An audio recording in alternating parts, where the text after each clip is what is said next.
பாவாடையெல்லாம் பத்திரமா பார்த்து வாங்கன்னு சொல்லிட்டு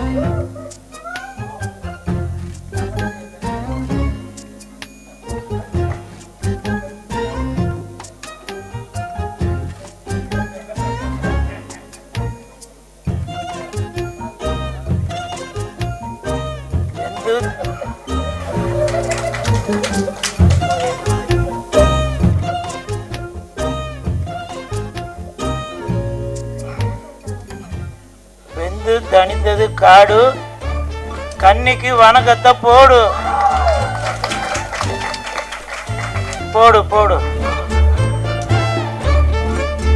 எதுக்கு நான் இதெல்லாம் பண்ணி அப்புறம் இவங்க திட்டுறதுக்காக வேணாம் வா. பத்திரிகை நண்பர்கள், ஊடக நண்பர்கள், இணையதள நண்பர்கள் அனைவருக்கும் வணக்கம். நான் நிறையா பேச வேணான்னு நினைக்கிறேன். ஏன்னா இந்த கெட்டப்பே கண்ணின்னு எல்லாருக்கும் தெரிஞ்சிருக்கும்ல. ஏன்னா இப்போ பேரரசு சார் சொல்லும் போது சொன்னாங்க, மிக்க நன்றி பேரரசு சார். இப்போ உங்களை மாதிரி உள்ளவங்க இந்த மேடையில் என் பேரை பயன்படுத்துறது இது வந்து எனக்கு ஒரு பெரிய, இந்த படத்தில் நான் நடிக்காட்டியும் நான் நடித்ததுக்கு சமம். அவ்வளோ ஒரு ஒரு சந்தோஷமாக இருக்குது. ஒரு பெரிய இயக்குனர் விஜய் சார், அஜித் சார் எல்லாம் வச்சு படம் எடுத்தவங்க இன்றைக்கி என் பேரை இதுபோல் பெரிய மேடையில் சொல்கிறாங்கன்னா அதுக்கு மிக்க நன்றி பேரரசு சார். நன்றி நன்றி நன்றி. ஏன்னா பெரியவங்க வாழ்த்து இருந்தால் தான் அடுத்த கட்டத்துக்கு நம்ம போக முடியும். ஸோ இந்த கன்னி டீமுக்கு என் மனமார்ந்த வாழ்த்துக்கள். செந்தூர பூவே செந்தூர பூவே சில்லென்ற காற்றே, என் கன்னி எங்கே என் கன்னி எங்கே. மறந்துட்டம்பா, நீ கொஞ்சம் பாராயோ செந்தூர பூவே. சில பேர் நினைப்பீங்க இவன் என்னடா ஏதோ ஒரு கோமாளித்தனமாக ஏதோ பண்ணிட்டு இருக்காருன்னு. நான் அந்த ட்ரெஸ்ஸு போடுறதெல்லாம் நான் ஒன்றும் விரும்பிலாம் ஒன்றும் போடலைங்க.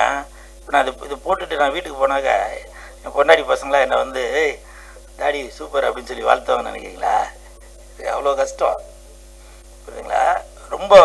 ஆனால் நான் இந்த ட்ரெஸ்ஸு போடும்போது நான் ஒரு சந்தோஷமாக தான் போடுறேன், ஒரு பெருமையாக தான் நினச்சி போகிறேன். ஏன்னா இந்த படத்தில் எவ்வளோ பேர் நடிச்சிருக்காங்க, ஹீரோயின்லாம் நடிச்சிருக்காங்க வரல.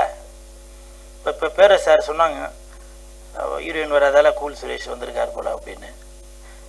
அது வந்து எனக்கு வந்து ஒரு பெருமை தான் அது. அதனால் இந்த இந்த ட்ரெஸ்ஸு வந்து மூணாவது மனுஷங்களுக்கு இது வந்து ஒரு கேலி பொருளாக தெரிஞ்சாலும் இந்த படத்தில் நான் நடிக்காட்டியும் என்னுடைய இந்த சினிமா என்னால் ஏதோ ஒன்று நான் சினிமாவில் பெருசாக ஜொலிக்க முடியாட்டியும் ஏதோ ஒரு விதத்தில் மக்களை வந்து ஒரு மகிழ்வித்துட்ருக்கணும். ஐயோ ரொம்ப எமோஷனலாக வேணாம்ப்பா, ரொம்ப மகிழ்வித்துட்ருக்கணும் அப்படின்ற ஒரு எண்ணத்தில் தான் நான் இப்படிலாம் இருக்கிறது. அதனால் பெரியவங்க மன்னிச்சிருங்க. எனக்கு எவ்வளோ கஷ்டங்கள் இருக்குங்க. நான் கோபமாக பேசினாக்க நீங்கள் நண்பர்களே சொல்கிறீங்க கூல்னாக்க ஒரு ஜாலியாக இருப்பாருங்க, ஒரு கன்னித்தன்மையோடு இருப்பாருங்க அப்படின்னு சொல்லி சொல்கிறீங்க. ஸோ அப்படி இருக்கும்போது அதனால் எனக்கு அந்த கோபமாக பேச வேணாம். சரி அழுது பேசினாக்க அதுவும் கமெண்ட்டில் போடுறாங்க இவன் நல்லா நடிக்கிறான்பா அப்படின்றாங்க. உங்களுக்கு தெரியுது, இயக்குநர்களுக்கு தெரியணும், தயாரிப்பாளர்களுக்கு தெரியணும் கூல் சுரேஷ் நல்லா நடிக்கிறாரு அப்படின்னு.